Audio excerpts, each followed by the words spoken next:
جو مرکز ہو، جس کے تیور بگڑ جائیں تو اللہ کی تیور بگڑ جائیں، وہ شہزادی جو کچھ نہیں ہے ہمارے پاس، ہاتھوں کو جوڑ کے ہم کہتے ہیں کہ بی بی آپ آ جاؤ، مادر حسین آ جاتی۔ مجلس وہ ہے، مجلس میں جب خرچ کرے تو یہ سوچ کے خرچ کرو کہ حسین کی ماں دینے والی ہے۔ جو خدمت کرے حسین کی مجلس میں اس کا بڑا احترام ہے۔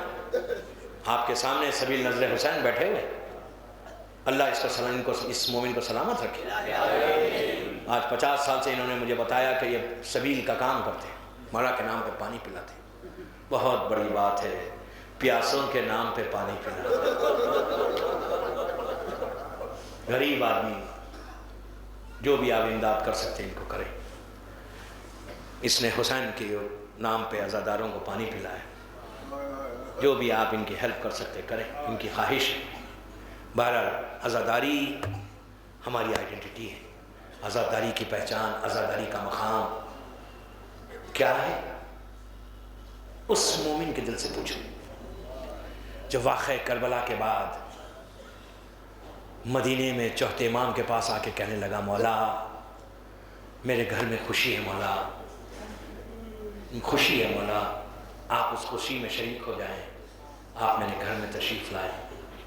امام نے سر کو اٹھا کے کہا، بھائی کربلا کے بعد ہم کسی خوشی میں شریک نہیں ہوتے۔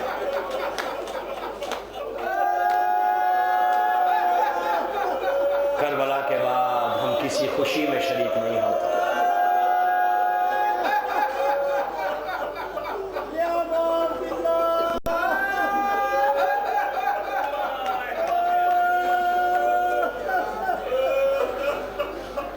چاہنے والا ہے، رونے لگا، روتے ہوئے کہا، مولا ہم میرے گھر نہیں آئیں گے؟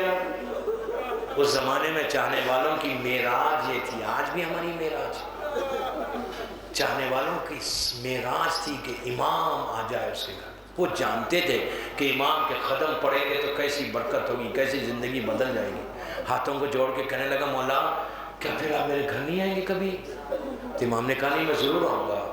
تو مولا پھر کیسے آئیں گے، کب آئیں گے؟ تو کہا، میرے بابا کی مجلس کر، میرے بابا کی مجلس کر، میرے بابا کی مجلس کر، میں ضرور آؤں گا۔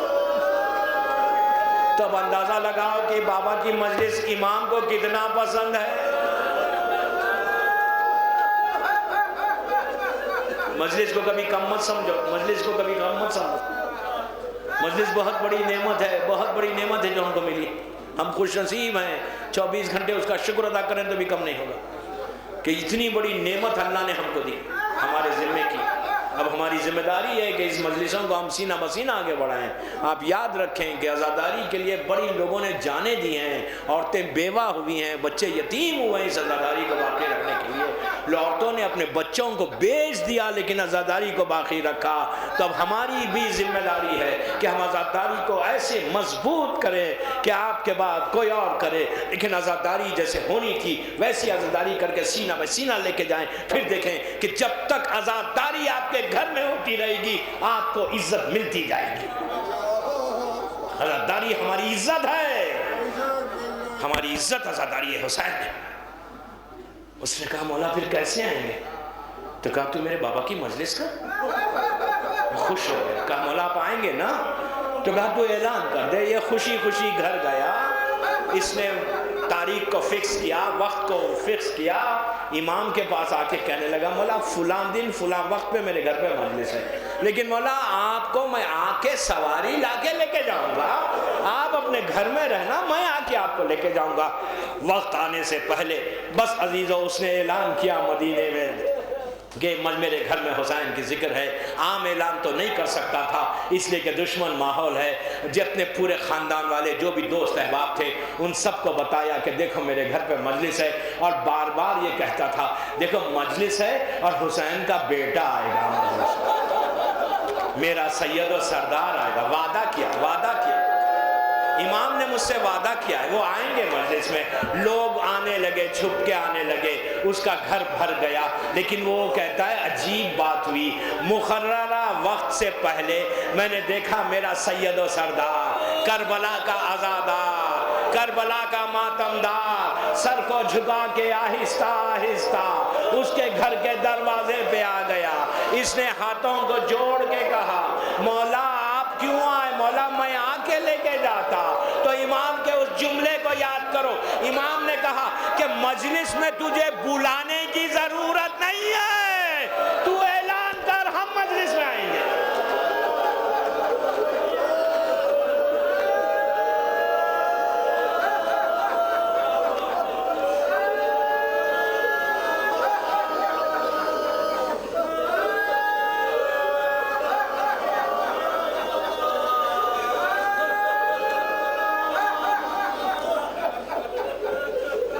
اس نے بڑی عزت کے ساتھ امام کو لے کے جا کے صدر دالان میں بٹھایا.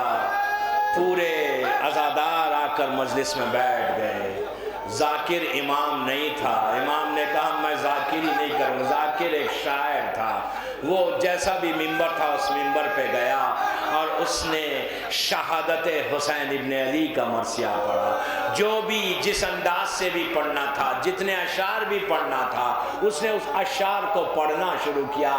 عزیزو اندازہ لگاؤ آج آپ کا یہ حالت ہوتی ہے کہ 1400 سال کے بعد ہمارا یہ عالم ہوتا ہے کہ ہم نے دیکھا نہیں میرے مظلوم کو, لیکن اس کے بعد بھی جب بھی شہادت کا مرثیہ ہوتا ہے لوگ سر پیٹ کے روتے ہیں.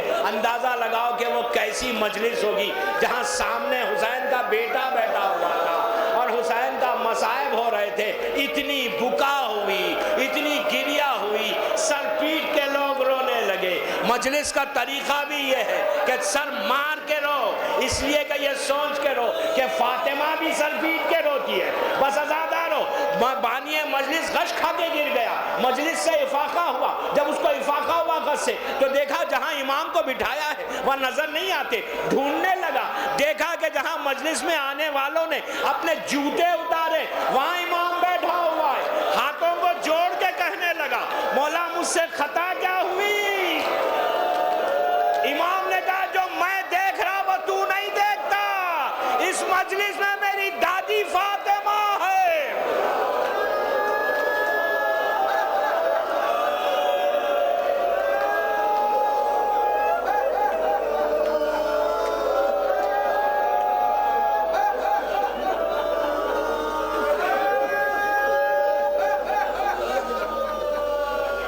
اب اندازہ لگائیے.